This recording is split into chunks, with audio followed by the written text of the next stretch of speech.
In today's video, I'm going to teach you how to refresh Todoist with our updated 2025 guide. Keeping your Todoist app in sync ensures you have the most current view of your tasks and projects, so let's dive right into the process.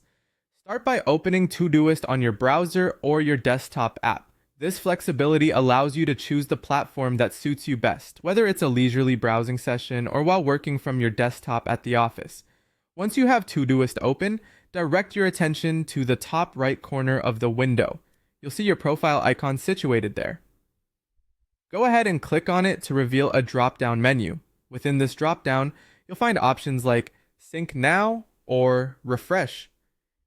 Selecting one of these options will force Todoist to resynchronize your data immediately with its servers. This step is crucial, particularly if you're noticing any discrepancies or lag in updates between devices. Here's a quick tip. For those times when you're in a hurry or just prefer shortcuts, you can refresh Todoist using keyboard commands. If you're on a Windows device, simply press Ctrl+R. For Mac users, CMD+R is the equivalent.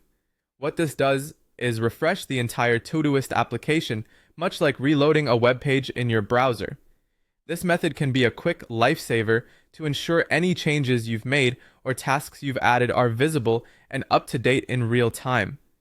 Using these methods, whether manual or keyboard driven, ensures that your Todoist app is always up to date with the latest information. Refreshing regularly keeps your workflow smooth and efficient, and you'll find that taking a moment to sync can save you from any unexpected surprises down the line. And there you have it!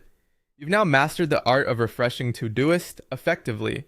Simple steps like these can seamlessly optimize how you manage your tasks, keeping you productive and stress-free.